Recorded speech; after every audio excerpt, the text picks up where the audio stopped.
Olá, boa noite. Sejam bem-vindos, sejam bem-vindas. Ângelo Sampaio, eu sou professor do colegiado e da pós-graduação de psicologia aqui da Univasf e eu tenho o prazer de apresentar para vocês a Tácita Misael. Tácita está fazendo uma visita técnica aqui ao Laboratório de Análise Experimental do Comportamento, do qual eu faço parte, junto com outros professores do colegiado. E o que, no primeiro momento, talvez pudesse ser uma conversa só com um pequeno grupo de pesquisa, dada a importância do tema, e eu acho que a abordagem inovadora que Tácita tem tomado em relação ao assunto, achei que valia a pena a gente fazer uma palestra aberta ao público, né? Misael, ela é especialista em gênero e sexualidade pela Universidade Estadual do Rio de Janeiro. Ela é mestre em psicologia na Federal de São Carlos, no interior de São Paulo, e ela escreve também em 2 blogs de divulgação científica, o Boletim Behaviorista e o blog Cientistas Feministas. Então, é com muito prazer que eu passo a palavra para... Por favor, Tácita.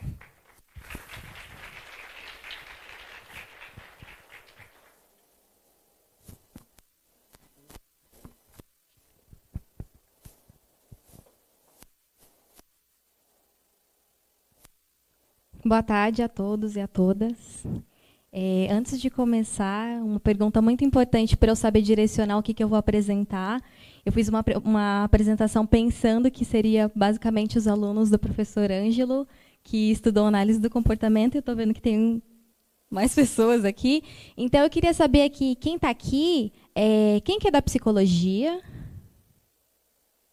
Ok. Quem que estudou análise do comportamento? Tá. Já me ajuda um pouco.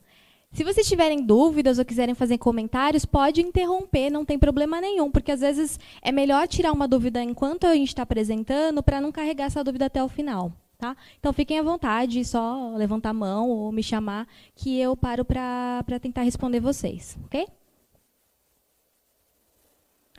Eu tentei fazer uma apresentação que não ficasse muito demorada, mas que abordasse um pouquinho o que eu tenho estudado, que é o preconceito racial, a partir de uma perspectiva experimental, mas ela vai um pouco além, né? É uma coisa mais específica. Assim, a gente pode pesquisar muitas coisas em termos experimentais, e o que eu tenho feito é um pequeno recorte.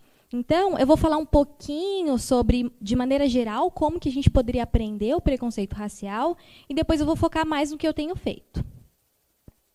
Então, nas diferentes áreas, a gente tem muitas conceituações do que seria o preconceito racial, né? Do que seria racismo e outros termos que são correlacionados. Eu trouxe uma das definições que tem sido muito utilizada na psicologia social e que, na análise do comportamento, a gente tem utilizado uma definição muito semelhante, que é essa de Nogueira, que vai dizer que o preconceito racial é um conjunto de atitudes negativas com relação a indivíduos que possuem determinadas características físicas, cor ou etnia. Então, quando eu digo que o preconceito racial é um conjunto de atitudes, significa que é um conjunto de posicionamentos, que podem ser, de maneira geral, positivos ou negativos, mas quando se trata do preconceito racial, seria geralmente uma coisa negativa. Então, é você não gostar de alguém e você ter um posicionamento negativo com relação a determinada pessoa por ela fazer parte de um grupo. Esse grupo é um grupo que é baseado em uma determinada cor da pele, que é geralmente uma pele escura, e outras características fenotípicas que estão relacionadas com pessoas negras. É um comportamento aprendido, então. A gente está partindo desse pressuposto. E aí, muitas vezes, quando a gente trabalha com a questão do preconceito, a gente pensa em como a gente pode aprender isso de maneira direta. Né? Como que alguma pessoa pode vir e ensinar a gente a ser preconceituoso. E o que eu trouxe hoje, eu vou falar um pouquinho de aprendizagem direta, mas é focar mais em como indiretamente eu posso aprender isso. Para começar, então, como que o preconceito pode ser, né, o preconceito racial pode ser aprendido de maneira direta? Pensando na área específica de psicologia em que eu tenho atuado, que é a análise do comportamento, a gente tem alguns processos básicos, né, alguns processos de aprendizagem que a gente consegue ver nos seres humanos, então, na grande maioria dos seres humanos, apresentando esses comportamentos. E um exemplo bem básico de como que a gente pode aprender isso, que é a partir de reforçamento, o que a gente chama de reforçamento e punição. Então, isso pode ser ilustrado como quando uma criança, coloquei um exemplo bem bobo ali, mas assim, uma criança, ela está ali perto dos pais dela e os pais dela podem dar uma instrução, por exemplo, para a criança não brincar com determinada criança ou só brincar com determinadas crianças, e aí pautando isso com base na cor da pele, nesses critérios que foram expostos. Ou, por outro lado, como uma criança está brincando com coleguinhas e nesses coleguinhas todas as crianças são brancas, exceto uma, e toda vez que essa criança está ali, os pais chamam a atenção do filho, falam, filho, vem para cá. Né? Não brinca mais aí, não. Então, mesmo sem que os pais falem diretamente sobre isso, a gente tem essa capacidade de abstrair e de perceber que se essa situação se repete, se sempre que tem um grupo de crianças brincando, eu sou uma criança branca e eu estou lá e tem uma criança negra, os meus pais pedem para eu sair daquele ambiente, tem alguma coisa naquela criança que os meus pais não gostam. Então, a nossa capacidade de abstrair pode fazer com que a gente generalize isso. Então, diante de um outro ambiente, com outras crianças, em que eu vejo uma criança negra, eu posso já emitir comportamentos de evitação. Eu nem vou lá brincar. Porque eu aprendi com base no que aconteceu no meu passado, que assim, se eu for lá brincar, a chance dos meus pais irem lá e me tirarem da brincadeira é muito alta. Então, eu não brinco, eu nem chego perto daquela criança.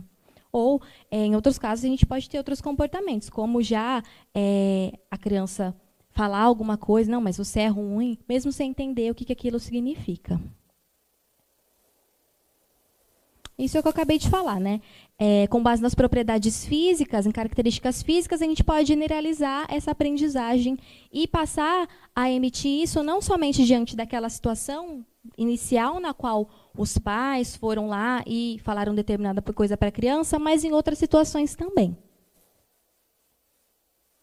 Portanto, aqui é uma maneira direta de ensinar que pessoas negras são, por exemplo, horríveis, feias, inferiores ou ruins. E as maneiras indiretas? Vou começar por uma maneira que é uma maneira mais básica, que quem está na psicologia provavelmente já teve aula de aprendizagem, já viu, e depois ir avançando. A primeira coisa que eu posso falar sobre aprendizagem do preconceito de maneira indireta é a partir do condicionamento clássico. Então, para relembrar aí o condicionamento clássico, a gente tem experimentos famosos, né? O caso do pequeno Albert é um exemplo. Então, como que acontecia esse experimento? Os pesquisadores eles pegaram um bebê que tinha um desenvolvimento típico, e colocaram o bebê num determinado local e apresentaram para o bebê um ratinho branco. O ratinho branco estava ali e era considerado um estímulo neutro, ou seja, a presença do rato não fez diferença no comportamento daquele bebê. Ele continuou brincando, continuou fazendo o que ele estava fazendo. Aí, o que os pesquisadores fizeram?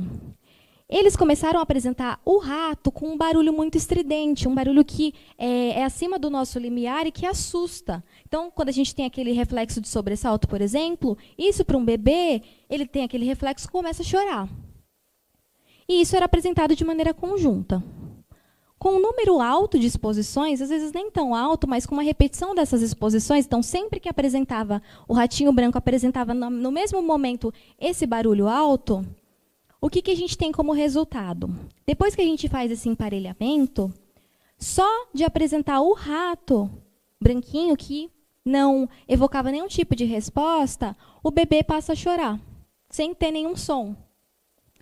Então, no condicionamento clássico, a gente tem o que a gente chama de transferência de funções eliciadoras, dessas respostas reflexas.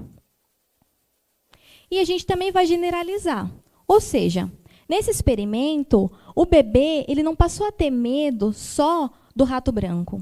Ele passou a ter medo de outros estímulos, né, de outros objetos, de outras coisas que também tinham propriedades físicas, características físicas que de alguma forma se assemelhavam com o ratinho branco, como o algodão, a barba de um Papai Noel, uma vestimenta que é de cor branca, que tem um tipo de tecido, e até um coelho. Ou seja, isso daqui, quando a gente fala de condicionamento clássico, a gente está falando sobre responder a um estímulo com base na experiência com o outro.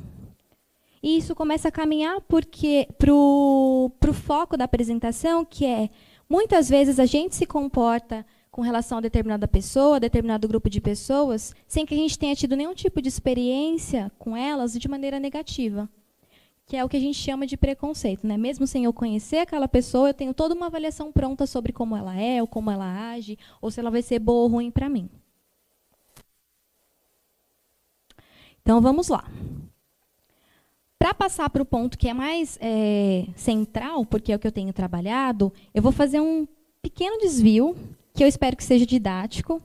Se não for, vocês me alertem aí que eu volto rapidamente, mas que eu acho que vai ajudar a entender, para quem não tem tanta familiaridade com o assunto, com o que eu tenho trabalhado especificamente. Eu trouxe...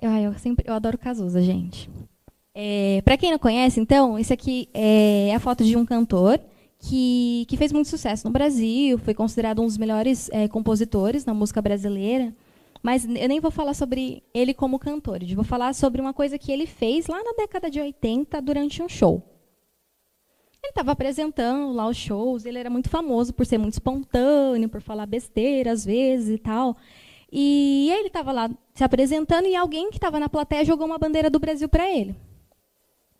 Ele pegou essa bandeira, olhou para ela, cuspiu nela e jogou. E continuou o show. Ouvi uns, nossa... E o que aconteceu no dia seguinte?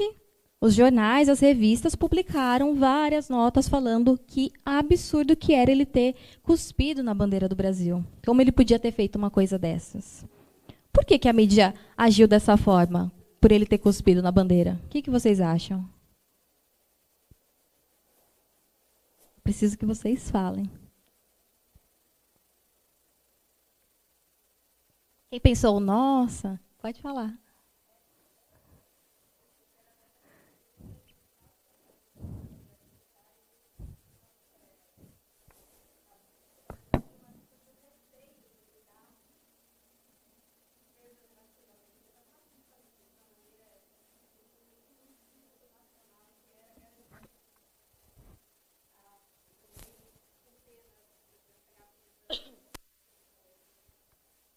Ótimo ponto. Ótimo ponto. Então, você trouxe até o contexto que estava ali presente, né? Um outro fator, né? E você falou uma coisa que é central no porquê que eu trouxe essa foto, né?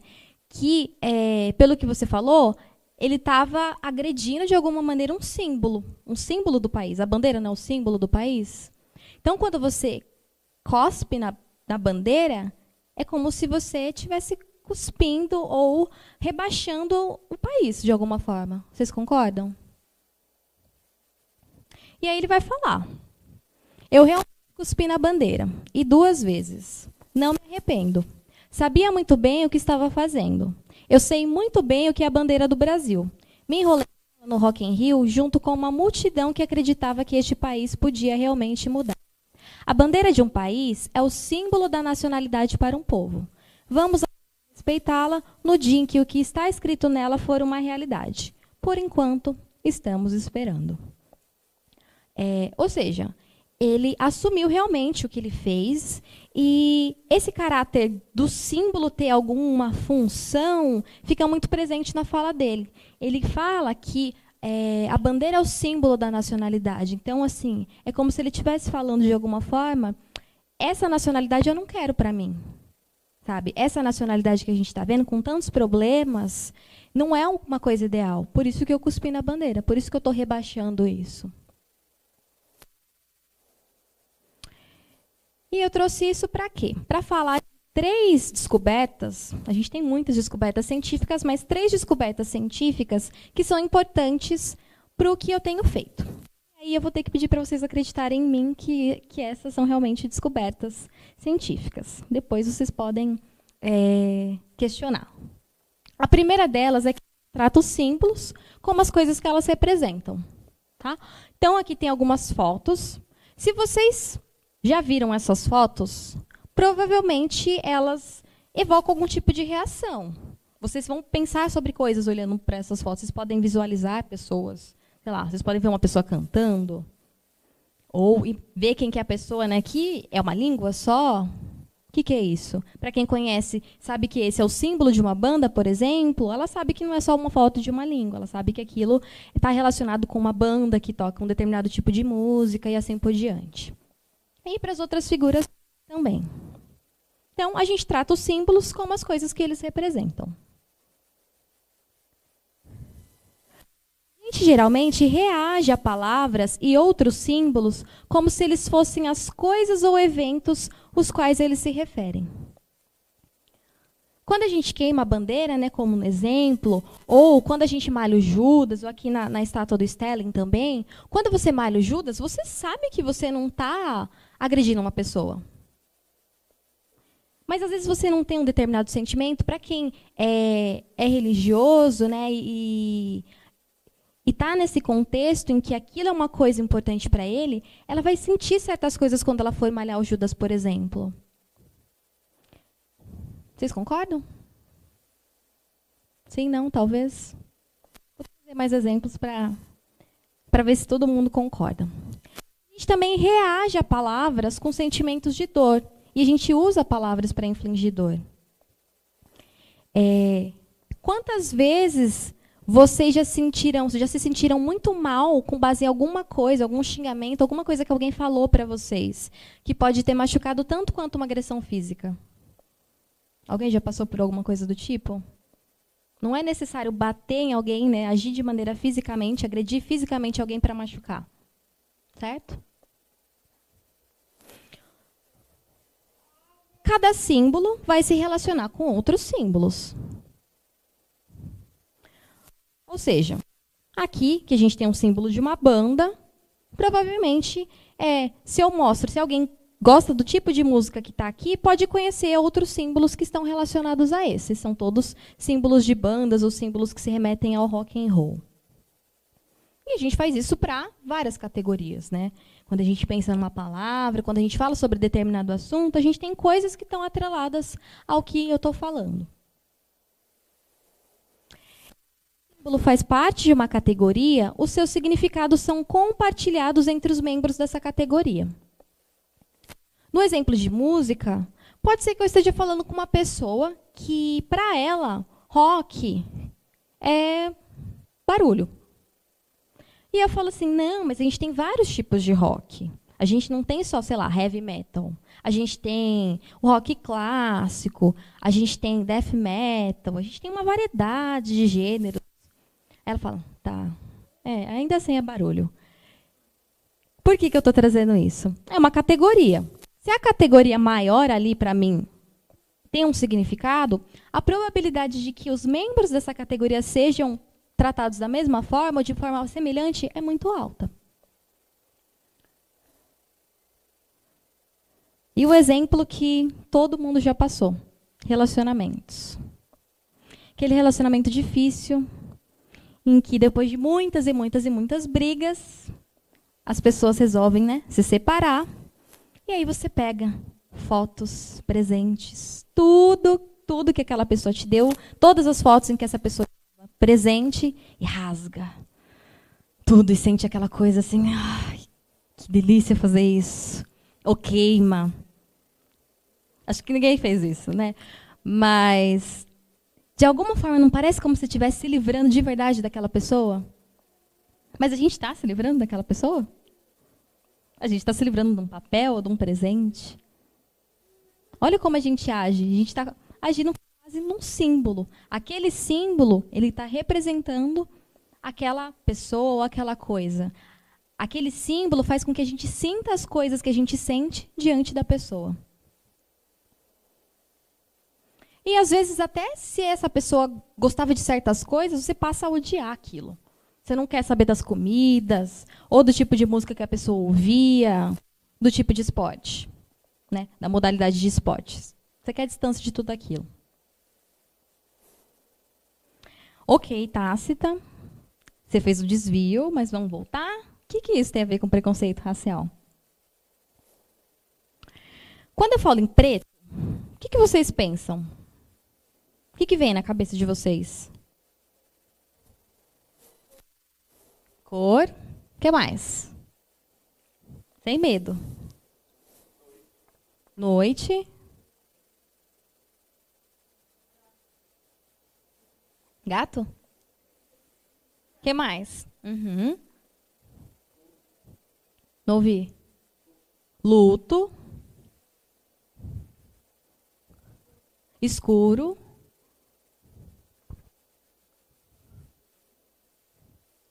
Mais alguma coisa? A gente pensa em várias coisas, mas a gente tem medo de falar, né? Isso. Tô chegando. Perfeito. Então, a gente tá... Eu tô falando de uma cor, por exemplo. Mas, por mais que preto seja uma cor, preto está relacionado a inúmeras outras coisas. Coloquei algumas aqui. Então, vocês já falaram, né? Algumas cores, escuridão, negro, né? Que a gente tem uma nomenclatura, né? Uma categoria em que a gente tem o preto, a gente tem negro. Da cor do pecado, então a gente tem expressões. E aí, as expressões, né? A expressão por si também vai estar relacionada a certas coisas, a certas valorações. E isso aqui é um pequeno recorte do que o preto pode estar relacionado. E, voltando ao que tudo isso tem a ver com preconceito racial, com base nessas 3 descobertas que a gente tem na psicologia experimental, com relação aos símbolos e como a gente lida com símbolos na nossa vida, é possível, com base em experimentos, que esses significados negativos que estão relacionados ao preto, que de alguma forma eles sejam transferidos, ou seja, compartilhados para pessoas, porque elas apresentam uma característica física que está relacionada com o preto. Ok? Fechando esse bloco, então, o preconceito, ele é uma atitude, ou seja, ele é um posicionamento, e ele tem a ver com o que na área a gente chama de formação de classes de equivalência, ou formação de categorias, utilizando um termo mais genérico, entre atributos negativos e pessoas negras de maneira indireta. Então, ninguém está me falando diretamente que o preto é bom, ou que o preto é ruim, ou que isso, ou que aquilo, mas indiretamente eu estou aprendendo muitas coisas. E o preconceito racial também, com base nessa formação de classes de equivalência, está relacionado à transferência de função, ou seja, esse compartilhamento de significados que pode ser baseado em contato direto ou verbal. Um exemplo básico de como isso pode acontecer. A gente tem aqui as relações negro e pobre. Eu posso estar falando de uma estatística. Olha, eu li no jornal que a maioria da população pobre é negra. É um dado estatístico. E eu posso aprender na minha vida, e a gente aprende, que o pobre é uma coisa ruim. Que ninguém quer ser pobre, que o pobre é inferior. O rico é sempre melhor. Eu acho que todo mundo aqui que está aqui aprendeu isso. A gente, às vezes, não sabe discriminar como que a gente aprendeu, mas a gente aprendeu isso. Mesmo que a gente possa não concordar. Com base nessas 2 relações, então, entre negro e pobre inferior, sem que ninguém me ensine, eu posso ter esse posicionamento de que negro é inferior. Ok? Ou, quando eu tenho uma estatística que pode ser muito enviesada, dizendo que negros são ladrões, e que ladrão é uma pessoa má, eu posso, a partir disso, então, novamente, a gente fala que é uma aprendizagem derivada, uma aprendizagem que não é explícita, que negro é mau ou que as pessoas más são negras. Será, então, que o que a gente fala ou o que a gente pensa sobre determinados eventos que acontecem na nossa vida não pode mudar de alguma maneira o nosso comportamento? Será que quando eu escuto, eu vejo os movimentos sociais falando que certas frases que a gente utiliza no dia a dia não devem ser utilizadas, será que isso é falado com base no quê? Tem algum... sem querer desmerecer a experiência, que é muito importante, mas pensando que, em muitos contextos, no contexto que a gente vive hoje, a ciência, né, alguns tipos de ciência são mais valorizados que outros, que a gente tem em termos de pesquisa que podem ou não corroborar com essas falas que a gente tem nos movimentos sociais? Será que essas frases aqui têm algum efeito na vida das pessoas? Ele fez serviço de preto? A situação está preta? Mercado negro? Inveja branca? Da cor do pecado? Vocês conhecem todas essas expressões? Então, por exemplo, o que significa quando eu falo que alguém fez serviço de preto? O serviço está mal feito. O que eu falo quando a situação está preta? O que significa quando eu falo que a situação está preta? E o que é uma inveja branca? É uma inveja boa.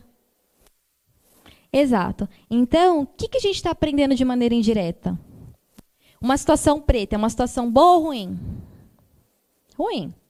E uma situação ruim? É agradável ou desagradável? Desagradável.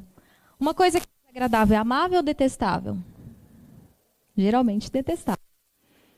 Ou seja, de maneira indireta também, não só de maneira direta, a gente está aprendendo que o preto é desejado, é horrível, é ladrão, é desqualificado, feio, ruim, e assim por diante. A gente também aprende isso de maneira indireta. E só fazendo um parênteses agora que eu estou no meio já, eu estou falando de preconceito racial específico aqui mais com relação a pessoas negras, mas como a gente está falando de processos psicológicos básicos, processos de aprendizagem, a gente pode fazer esse mesmo tipo de análise pensando em outros grupos. Eu posso fazer esse tipo de análise pensando em gordofobia, pensando em homofobia, pensando em preconceito religioso. Tá? Eu trouxe 2 fotos que são de alguns projetos que surgiram já faz um tempo. Parece que começou nos Estados Unidos e aí teve alguns projetos aqui no Brasil que são frases que universitários e universitárias negros ouvem dos seus colegas dentro da universidade. E é interessante que... Eu acho que vocês não estão conseguindo ver, mas eu já leio. O que é interessante é que são frases que são ditas ou são perguntas que são perguntas honestas, não foram feitas no sentido de rebaixar a pessoa. Era realmente uma dúvida que a pessoa tinha. E aí uma delas, a pessoa ouviu. Você sabe ler? Uma pessoa que está dentro de uma universidade, um colega de sala, perguntou, você sabe ler? E realmente queria saber se a pessoa sabia ler. A gente pode ficar indignado, a gente pode ficar sem saber o que falar com relação a isso, mas uma coisa que eu acho super interessante quando a gente vê esse tipo de coisa, quando a gente interage com as pessoas, é que a gente consegue entender um pouco da história de vida delas. E o que a gente fala mostra um pouco a nossa história de vida. Nesse caso, quando a gente vê alguém perguntando isso, você sabe ler? O que a gente pode pensar que essa pessoa pode ter aprendido? Ela pode ter feito uma relação, por exemplo, entre negro e pobre, baseado numa estatística. A maioria da população pobre é negra. Essa é uma estatística. Ela vai em outra estatística. A maioria das pessoas pobres são analfabetas. Se negro está relacionado com pobre está relacionado com analfabeto, logo, os negros seriam analfabetos. Daí vem a pergunta, você sabe ler? É uma aprendizagem indireta. Nesse segundo está escrito, para uma negra você é até bonita. E isso é falado como forma de elogio. E o que a gente pensa, o que pode estar por trás disso? Que tipo de aprendizagem pode estar por trás disso? De para uma negra você é até bonita. Negros não são bonitos, né? Ou não podem ser bonitos. Então, nesse contexto, por ser uma pessoa negra, até que você, está acima do conceito. Ok. Então, eu falei desses 3 pontos, essas 3 descobertas que a gente tem nos experimentos de psicologia experimental e de como a gente pode aprender de maneira indireta a ser preconceituoso, mas como que isso funciona no laboratório? Como é que vocês conduzem experimentos e fazem isso? Trouxe uma demonstração pequena, vou precisar da ajuda de vocês. para falar disso, né? Como que a gente verifica experimentalmente essas 3 suposições que eu pedi para vocês acreditarem nelas, né? Que os símbolos, a gente trata os símbolos como as coisas que eles representam, que cada símbolo se relaciona com mais outros símbolos, e que os significados desses símbolos, quando eles fazem parte de uma categoria, eles vão ser compartilhados, né? O que você geralmente pensa sobre o tipo de valoração que você dá para é capaz que você dê para os outros também que fazem parte dessa mesma categoria, dessa mesma classe. Então, agora vocês estão no laboratório. Imagine que não numa sala assim, mas individualmente sentados de frente para um computador. E vocês leem a seguinte instrução. Você verá seguir uma tela com uma figura na parte de cima e 2 figuras na parte de baixo. Sua tarefa é descobrir qual das figuras de baixo vai com a que está em cima. Só há uma resposta correta. Clique em uma das opções. Após a resposta, o computador te mostrará se você acertou ou não. Tente acertar o máximo possível. Boa sorte. E aí aparece uma tela assim, ó. Então, a gente tem um símbolo na parte de cima, 2 símbolos na parte de baixo, e, de acordo com a instrução, a gente vai ter que selecionar um desses 2 símbolos e ver o que acontece. E o computador vai indicar se a gente acertou ou não. Imaginem que vocês responderam esse símbolo aqui. E aí o computador vai falar. Errou. E aí, quando aparece agora, qual que é o símbolo correto? Esse daqui? O da direita ou da esquerda? A sua ou a minha, né? Esse ou aquele? Esse. Muito bem.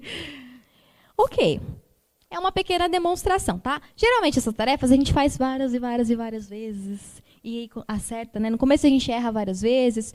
Aqui ainda eu estou mostrando um exemplo mais simples, em que a gente tem só 2 opções de escolha. Pode ter 3, 4, 10. Então pode ficar bem difícil. Ok, então a gente faz essas vezes e a gente aprendeu a relacionar esses 2. Aí agora, o símbolo de cima muda. E aí, eu vou ter que aprender novamente com qual deles que eu tenho que relacionar. E eu respondo 1. Opa, acertei. E a gente, né, faz isso várias vezes até atingir um determinado critério que é considerado assim, a pessoa realmente sabe, ela não errou quase nenhum. Aí, muda um pouco. Agora eu tenho que aprender tudo de novo. E agora, esse símbolo aqui vai com chipit ou com paf? Ninguém sabe. A gente vai chutar. Paf. Opa, acertei. Né? E aí, conforme a gente vai acertando, a gente vai entendendo aí qual que tem que se relacionar com qual. Então, diante desse outro símbolo, qual que é o correto? Paf ou chipit? Chipit. Perfeito. E aí chega a parte mais importante. Ou seja, depois que vocês aprenderam, fizeram aquilo bastante e acertaram praticamente todos, vem uma nova mensagem falando que agora o computador não vai mais te mostrar se você está acertando ou errando, mas que é para você continuar fazendo da maneira que você aprendeu. Tá? Então, a gente vai e continua. Nesse caso, então, qual que é a resposta correta? Chipit ou paf? Prestaram atenção? Paf. E aqui? Chipit. E aqui? É o positivo ou o negativo? Positivo. E aqui? Ok. Muito bem. Foi difícil fazer isso? Foi tranquilo, não foi? É uma coisa simples. Agora, voltando aqui, ó. Eu tinha ensinado isso diretamente para vocês? O computador avisou se vocês acertaram ou erraram em alguma tentativa desse tipo? Isso nunca apareceu para vocês antes. Nem aquela anterior. Nunca apareceu. Isso não significa que eu não vou acertar. Então, de maneira indireta, eu estou aprendendo coisas. E aqui a gente tem um esqueminha que mostra o que eu aprendo. O que foi ensinado, o computador não está muito bom. Então, o que foi ensinado diretamente foi relacionar esse símbolo aqui, positivo, com esse que é considerado abstrato. E depois que vocês aprenderam essa relação, vocês aprenderam a relacionar esse daqui com esse. Só isso que foi ensinado. Mas não foi só isso que a gente aprende. A gente aprende a relacionar inversamente, né? Diante desse, a gente conseguiria escolher esse. E a mesma coisa aqui. E a gente também aprende que esse símbolo vai se relacionar com ele porque ambos foram relacionados com esse daqui. Ok? Sim. Ensinado. Então, a gente formou uma categoria aqui, né? A gente formou uma coisa, o que a gente chama de uma classe de equivalência. Se esse, né, se um dos estímulos dessa classe é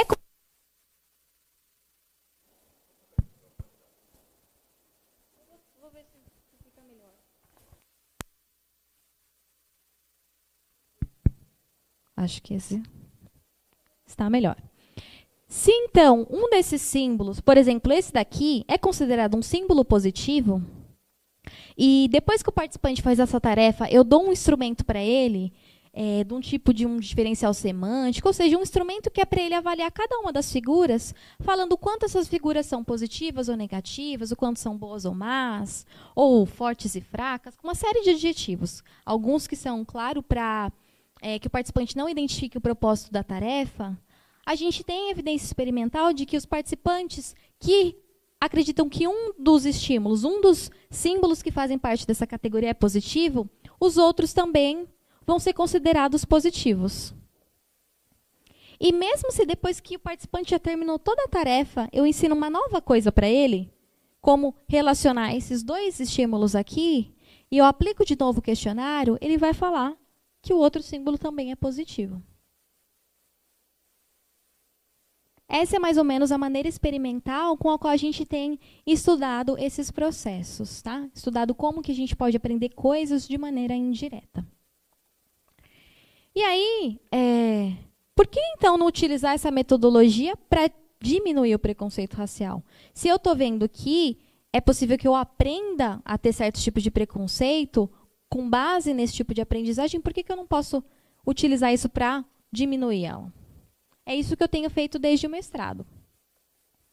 Basicamente, o que eu faço é substituir essa figurinha aqui por fotos de pessoas negras. Tá? O que eu tenho feito, então? Esse daqui, que foi o estudo que eu fiz no mestrado, eu trabalho com crianças.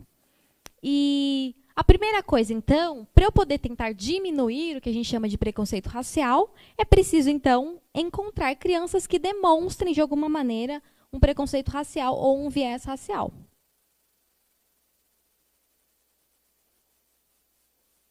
E foi isso que a gente fez.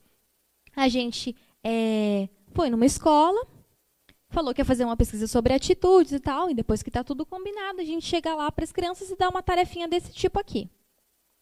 Então, é uma tarefa muito parecida com a que vocês fizeram aí como participantes, em que a gente tem dois símbolos, né? Um símbolo na parte de cima do computador, que é considerado um símbolo positivo para as crianças, é uma mão fazendo esse sinal, ou uma mão fazendo esse sinal aqui. E ela tem 3 opções de resposta, uma face branca, uma face negra, um estímulo que é abstrato, um estímulo que é neutro. E aqui nessa tarefa, o que eu falo para as crianças? Eu falo, olha, vai aparecer uma figura na parte de cima, vão aparecer 3 figuras na parte de baixo. A sua tarefa aqui é me dizer, né, clicar na figura que você acha que combina mais com o que está aparecendo em cima. Não tem certo nem errado. E ela faz. E a gente tem um certo número de tentativas e elas vão respondendo. E a gente utiliza uma formulazinha para determinar esse índice de viés. Esse índice de viés é baseado nessas escolhas. Então, a gente recruta as crianças que vão selecionar, na maioria das tentativas, as faces brancas com símbolo positivo ou as faces negras com símbolo negativo. E isso caracteriza o que a gente chama de viés racial. Então, ela está valorando uma cor mais do que a outra. Com base nisso, a gente recrutou 13 crianças. Todas essas crianças tinham de 8 a 10 anos de idade, eram de uma escola pública, lá do interior de São Paulo, e tinham 3 crianças negras. Nossa, mas as crianças negras também têm preconceito? Tem. todo mundo está sujeito a ter esses preconceitos, porque, como a gente está falando de processos de aprendizagem e de coisas que estão no ambiente. Então, está todo mundo exposto a essas relações. Então, a gente é capaz realmente de aprender isso. E aqui é um esqueminha do que foi aprendido. É igualzinho que eu mostrei para vocês. A gente faz 2 categorias. Uma em que vai ser relacionado o símbolo positivo com um símbolo abstrato, e depois o símbolo abstrato com faces negras, e uma outra que eu tenho um símbolo negativo com um abstrato, e um abstrato com outro abstrato. Porque, claro, a gente não quer que as crianças relacionem coisas negativas com nenhuma pessoa, nenhum grupo racial ou social. E a gente fez essa tarefinha. Mas é importante a gente pensar que, assim, é uma tarefa pequena, é uma tarefa que as crianças fazem 15, 20 minutos por dia e que em um mês e meio elas terminam. E que isso que as crianças estão aprendendo vai contra, entre aspas, o que elas têm aprendido a vida inteira, que é relacionar o negro com uma coisa negativa. Vocês acham que é fácil ou difícil para as crianças passarem a relacionar o positivo com o negro? Com base nessas informações. Vocês acham que as crianças passaram a relacionar o positivo com o negro? Sim, não, talvez, quem sabe. Vocês acham que é fácil isso acontecer? Quando a gente pensa na história de vida, é estranho pensar nessa possibilidade, tá? Enfim, a gente mexeu em alguns parâmetros, parece que é uma aplicação, né? Parece que é uma intervenção que a gente está fazendo na escola, mas ainda não é caracterizado como intervenção. É uma pesquisa mais básica, né? Uma pesquisa que está analisando maneiras pelas quais um pequeno procedimento pode alterar um viés naquela tarefa, tá? E aí, nesse caso, a gente viu que todas as crianças passaram a relacionar o símbolo positivo com as faces negras. E isso já foi uma coisa inédita ali na literatura da área. A gente ficou muito feliz com o resultado. Mas, ao mesmo tempo, a gente pensou, tá, legal, ótimo. Mas será que a criança não está escolhendo a face negra porque ela não tem a opção de escolher a face branca aqui? E se eu colocar a face branca, será que ela vai mudar o que ela escolheu? A gente fez esse teste. E aí, 9 crianças continuaram a escolher uma face negra diante do símbolo positivo, mesmo podendo escolher uma das faces brancas. E isso foi um resultado muito interessante.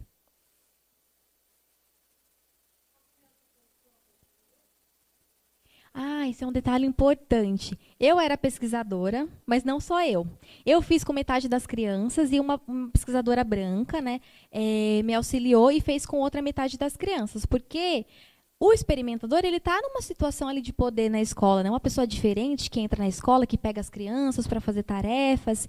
E a gente tem evidência também de que, dependendo de quem é o experimentador, se é homem ou mulher, se é branco ou negro, a gente pode se comportar de maneira diferente. Então, a gente queria saber também se esses resultados não foram simplesmente porque eu era a experimentadora negra que estava ali. E aí tinha uma experimentadora branca também, e não teve diferença nos resultados. Por isso que eu estou tratando tudo junto, mas é um detalhe extremamente importante que eu tenho que falar. Tá? Aqui, a gente tem um gráfico que vai mostrar as avaliações que as crianças fizeram antes de começar a pesquisa e depois. O que a gente tem aqui, então? Antes de começar a pesquisa, o azul são as faces brancas e o verde são as faces negras. Então, elas entraram na pesquisa, né, era o nosso critério. Por quê? Porque elas relacionavam o branco com positivo e o negro com negativo. Quando a gente olha no pós-teste, a gente vê que muda isso. Que a gente tem, no polo positivo, as faces brancas e as faces negras. Nossa, Tasta, mas espera, o negro ficou melhor do que o branco? Visualmente, sim, mas quando a gente vê a análise estatística, a gente diz que no pré-teste a gente teve uma diferença estatisticamente significativa na maneira como foram avaliadas essas faces, mas no pós-teste não. Então, é como se, antes da pesquisa, as crianças relacionassem negro com ruim, branco com bom, e depois da pesquisa, branco com bom e negro com bom. Ok? Agora, no doutorado, a gente está continuando a investigar isso, pensando em outras questões. Como, por exemplo, quanto tempo que isso dura? Por quê? É uma intervenção, entre aspas, muito pequena. A criança terminou a pesquisa, ela vai voltar para o ambiente que ensinou ela a ter esse tipo de preconceito. Então, quanto tempo será que isso vai durar? A gente fez, então, um teste de manutenção 6 semanas depois que as crianças terminaram a pesquisa. A gente pegou novas crianças, fez toda uma replicação, né? Pegamos mais 12 crianças, nesse caso todas elas tinham 9 anos de idade, 2 eram negras, repetimos todo o procedimento. E a gente teve a manutenção do responder para a maioria das crianças. Então, para mais de 70% das crianças, 6 semanas depois que terminou o procedimento, elas continuaram a selecionar o símbolo positivo diante das faces negras. Aí alguém fala, mas só? Ah, antes de perguntar se só 6 semanas, para vocês terem uma noção mais concreta do que é essa diferença de viés, a gente calculou quantas vezes no início da pesquisa as crianças relacionavam o negro com o negativo e quantas vezes isso aconteceu depois. No início, isso acontecia 61 vezes, o número total das crianças. E depois da pesquisa, só 4. Então, teve uma redução de mais de 15% nesse viés que a gente viu, tá? que foi demonstrado. E aí, então, essa outra preocupação. Só 6 semanas? Não é, 6 semanas é um mês e meio, não é nada. Né? Para uma vida, o que são 6 semanas? É uma pergunta muito importante da gente fazer, mas que a gente tem que pensar também em todo o procedimento, no que a gente está fazendo. Tem uma revisão que foi publicada em 2009, que foi a mais recente, sobre tentativas de redução de diminuição do preconceito. O que eles encontraram? Quase 1.000 trabalhos foram revisados, 985 trabalhos. 40% eram experimentais. Desses trabalhos experimentais, 66% durou 1 dia ou menos. E a maioria usou dados de autoavaliação, ou seja, ia lá e depois perguntava para o participante, olha, então, agora eu estou vendo que você está fazendo certa coisa, ou está relacionando o negro com o positivo, você ainda está fazendo isso? E como a gente tem vários vieses sociais, muito provavelmente as pessoas falam, claro, continuo achando todas as pessoas lindas e maravilhosas. Só 11 estudos obtiveram medidas de comportamento observado, ou seja, utilizaram um outro instrumento sem ser perguntar para o próprio participante se ele continuava agindo da forma que ele agiu ali no pós-teste. Então, 6 semanas é um período curto? É um período curto. Mas pensando que essa é uma pesquisa básica, 6 semanas é um período considerável para as pesquisas básicas. E, com base nesse dado de que mais da metade durou 1 dia só, é um período interessante para a gente continuar, um período que justifica continuar investigando essa área. Como eu comentei brevemente, esse paradigma ele não precisa ser utilizado só para investigar preconceito racial. E a gente tem, inclusive, outros estudos com outras temáticas, como o preconceito religioso, como estereótipos de gênero e o preconceito étnico também. No dia a dia, como que eu vejo isso, essa que a gente chama de reorganização, né, das classes, ou essa mudança nas categorias, em como eu avalio essas categorias? Uma análise que a gente faz interpretativa é que esses movimentos sociais que a gente vê, né, esses cartazes, né, assim, lugar de mulher onde ela quiser, coisas que são unissex todas, que todas essas iniciativas de autoafirmação, então de se chamar, de ser uma pessoa homossexual e falar que é bicha ou que é gay, ou se é lésbica e falar que é sapatão, que são termos que são considerados pejorativos, né? É uma maneira de você ir mudando a avaliação de como isso foi estabelecido. Ou o Black Power também, né? Que é o poder negro. Então, inicialmente, o que a gente tem? A gente estabelece, de alguma maneira, uma relação entre negro e ruim. Só que essas iniciativas que a gente vê, esses movimentos sociais, toda essa luta que a gente tem visto, elas têm servido para tentar colocar um pezinho na outra balança, ou seja, mostrar que tem muitas coisas positivas que também estão relacionadas com o negro, ou com outros grupos que são estigmatizados. Então, sei lá, ser um cidadão comum, pagar suas contas, cuidar da sua vida, é uma coisa muito boa, gente. E aí, quando a gente tem essas diferentes conotações, esses diferentes posicionamentos positivos e negativos, a gente pode mudar a concepção que a gente tem de um determinado grupo. A gente tem muitos vídeos, muitas pessoas que falam sobre essas questões, e uma coisa muito importante é que quando a gente não conhece determinado grupo, a chance da gente se basear em estereótipo é muito grande. E esses estereótipos nem sempre são acurados, nem sempre estão falando sobre a realidade daquela população. E a gente fica com conhecimento muito pequeno sobre aquilo, e se baseia só naquilo. Se eu perguntar para vocês como são suecos, por exemplo, mesmo se a gente ter tido contato com uma pessoa da Suécia, a gente pode falar sobre coisas. E de onde que vem isso que a gente aprendeu? E às vezes a gente fala como se a gente de fato conhecesse. Mas não vou nem falar essas coisas porque são todas coisas preconceituosas. Mas são coisas que a gente aprende que, de alguma forma, a gente tem aquilo como uma verdade. Portanto, é importante fazer esse movimento de questionar o que a gente tem como certo o tempo todo, mesmo quando a gente está na universidade, mesmo quando a gente está falando sobre ciência, da gente pensar nas implicações do que a gente tem feito e de como a gente tem trabalhado. Indo já para o final, só dá para estudar o preconceito dessa forma, na análise do comportamento, na psicologia experimental? Não. Essa é uma maneira que eu tenho utilizado para estudar, mas eu já estou pensando em outras e, na verdade, a palestra é sempre um convite para que a área aumente, para que outras pessoas tenham interesse, né? Se tiverem interesse, venham falar comigo, para a gente planejar outras coisas e aumentar a nossa área de pesquisa.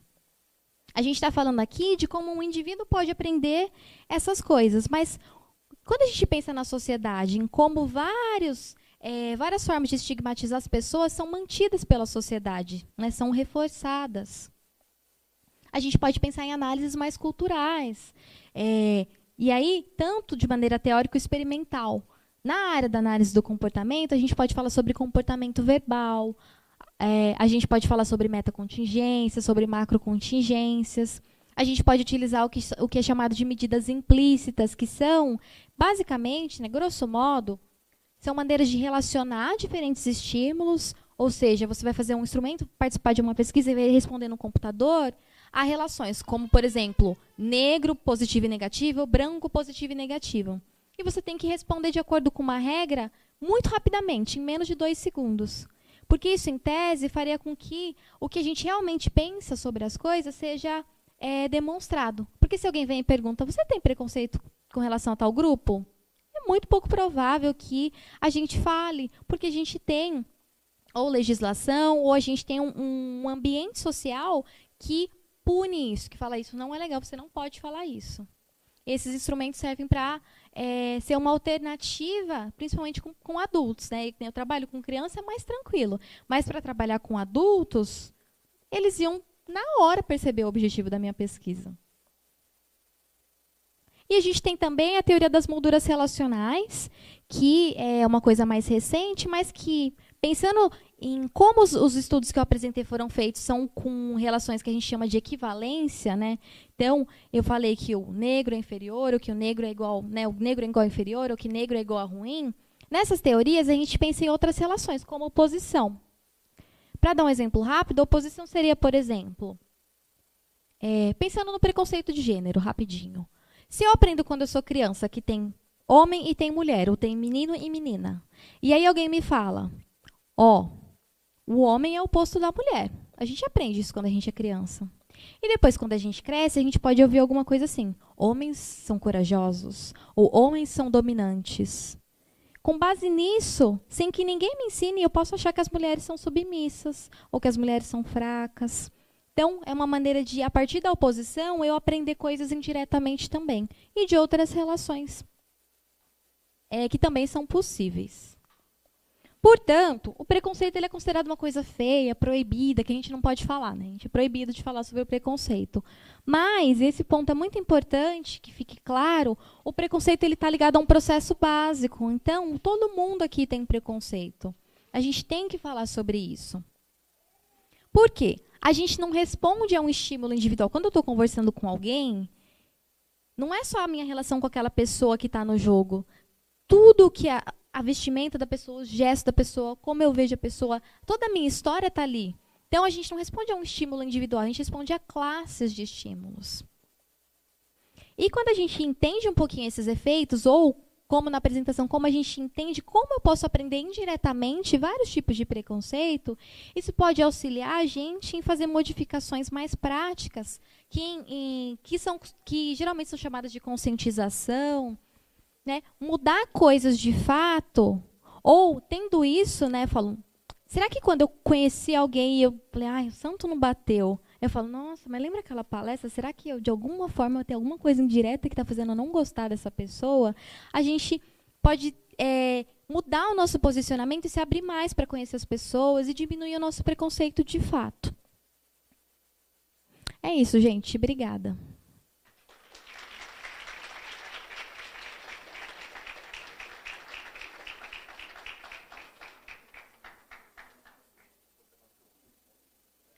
Agora a parte mais legal, de perguntas, dúvidas, comentários.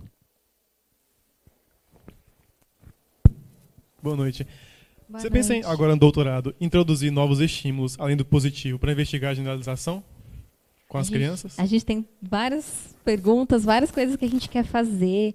Essa é uma coisa importante para a gente fazer. Pensar em faces diferentes, por exemplo. Ou pensar em se essa tarefa, de fato, a gente teve ela num contexto muito específico, a gente teve uma mudança. Mas será que isso, de fato, tem alguma implicação no comportamento da criança na interação social com os colegas? Será que ela passa a interagir mais com outras crianças negras, por exemplo? São várias perguntas que a gente ainda tem.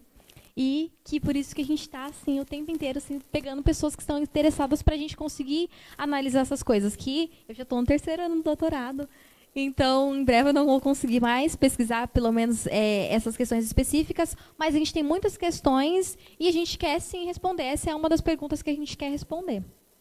Pegar outros estímulos, sim. Boa noite, meu nome é Vitor. Boa noite. Primeiro eu gostaria de parabenizar por essa pesquisa, enfim. Eu acredito que a área experimental, principalmente, tem que se apropriar mais. Aqui no Brasil carece disso, porque a gente vê determinadas perspectivas que lidam com essas temáticas, mas quando a gente vai puxar para o lado da psicologia experimental, a gente não vê muito, principalmente no Brasil. Mas, enfim, sobre seus testes que você tem feito, eu fiquei na dúvida. Eu não sei se as pesquisas já estão avançadas por esse lado, etc. Mas como funcionaria esse aprendizado em relação à diminuição do preconceito racial a nível de metacontingências? Como seria isso? Essa pergunta, eu espero respondê-la assim que eu terminar essa visita técnica, que eu vim para cá justamente para eu aprender mais sobre metacontingências. Então, é sério, Vitor. Essa é uma questão que, acho que em alguns trabalhos que eu escrevi, eu deixei bem claro. Eu falei, eu estou fazendo uma análise bem individual, tem outras coisas que podem ser investigadas, e essa é uma coisa que eu tenho muito interesse, que eu acho que pode ser uma coisa interessante, né? Pegar os aspectos mais... em termos de análise comportamental da cultura, utilizando ou não o conceito de metaconsciência, mas pegar essa parte de cultural, porque a gente sabe que a cultura mantém esse comportamento, né?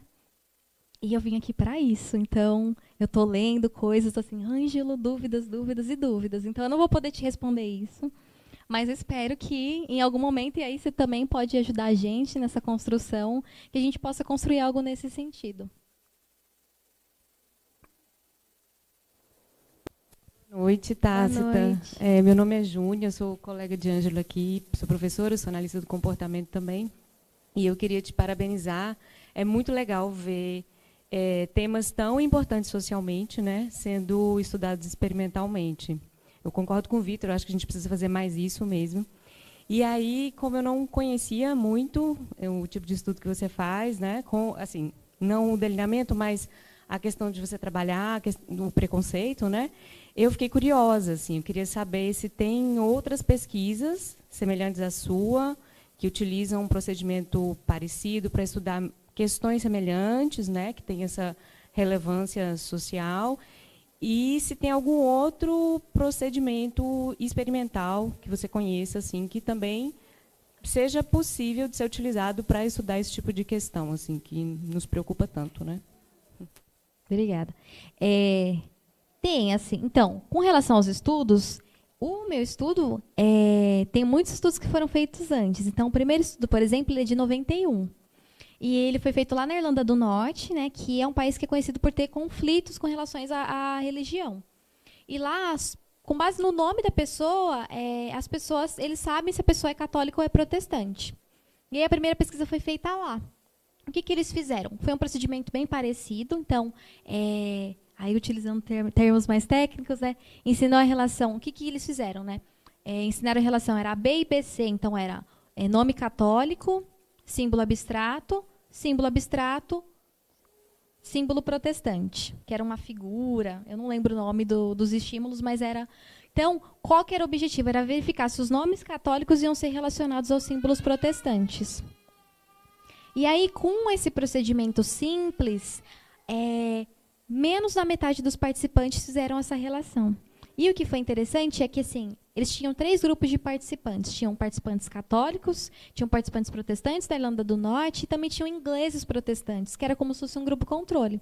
Porque eram pessoas que estavam em uma outra cultura e que, olhando os nomes, lá apareciam os nomes no experimento, para eles eram nomes comuns. Eles não sabiam pelo nome falar se aquilo era católico ou protestante. Então, os ingleses protestantes todos formaram as classes, passaram a relacionar os nomes católicos com os símbolos protestantes. Mas, para os moradores, teve essa dificuldade, ainda maior para quem era protestante. Os estudos subsequentes, a gente tem um estudo de 93, que foi sobre estereótipos de gênero. Então, o mesmo objetivo, relacionar nomes considerados femininos com profissões consideradas masculinas. Então, era por exemplo, Anne, né, Anne com truck driver. E aí a dificuldade na língua portuguesa é que a gente tem o gênero nas palavras, né? Então, com motorista de caminhão. E as pesquisas anteriores, todas foram feitas com esse modelo mais básico, né, de ensinar B, BC e testar. E todas elas tiveram essa característica de menos da metade dos participantes formarem as classes. A partir disso, um estudo que foi feito antes do meu, que é da Marília de Carvalho, que foi a primeira com questões raciais, ela fez uma pesquisa exploratória e ela fez com 4 participantes, e para cada participante ela colocou uns parâmetros diferentes, baseados no que a pesquisa básica fala. Então, pensando em parâmetros, que um grupo, por exemplo, tinha revisão das relações de linha de base. Outro grupo tinha um treino misto. Outro grupo tinha super treino. E eu peguei o trabalho dela e vi os parâmetros que foram mais eficazes, né, e fiz isso de uma maneira mais sistemática. E aí, por isso que a gente também fala que ainda é uma pesquisa que está ali do básico para o translacional. Porque a gente está, na pesquisa, no procedimento, a gente tem isso. A gente fez um pacotão com tudo que a literatura fala que aumenta a chance de formar classe. E aí a gente teve esse resultado.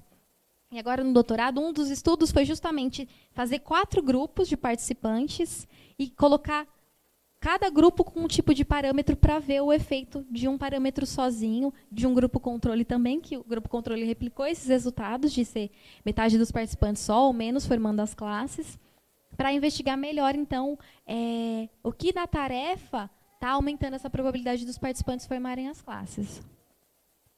Com relação a outros procedimentos, o que eu sei, além da equivalência, tem estudo em IRFT. Tem um estudo que eu estou fazendo com o meu orientador, que é o João Henrique de Almeida, e a gente está trabalhando com um estereótipo de gênero com crianças. O que a gente faz é um pouco difícil de explicar, mas, de certa maneira, o que a gente está tentando verificar? Se quando a gente ensina para a criança que a gente faz uma classe com estímulos abstratos e que tem a Barbie, e a gente faz uma relação de oposição, e depois pede para as crianças falarem o que os símbolos que são relacionados ao que era oposto à Barbie são. Fala, imagina que isso é um brinquedo, o que você acha que é? E aí tem criança que fala carrinho, bola. Então, a gente está tendo esse resultado que, assim, não precisa ter uma mesma resposta, mas são coisas que são consideradas, né, brinquedos masculinos. E a gente vê esse mesmo processo, só que com a oposição. A gente fez um de hierarquia também, que é mais difícil ainda de explicar, mas a gente tentou fazer simulando o que seria, por exemplo, a formação de um grupo de pessoas brancas, um grupo de pessoas negras e um grupo que seria não humanos, por exemplo. E verificou, quando a gente dá uma função para um desses grupos, se no outro grupo ele vai ser tratado de maneira diferente. E a gente viu isso. Quando a gente fala que um grupo é negativo, o outro grupo foi considerado positivo, sem que ninguém tenha ensinado. A gente está investigando um pouco essas questões, mas são coisas bem básicas aí. E também depois dá para a gente conversar melhor e te mostrar as slides, que ficam muito mais fáceis para explicar procedimento, ainda mais de RFT, que é uma coisa que nem todo mundo teve acesso ainda, né? Imagina.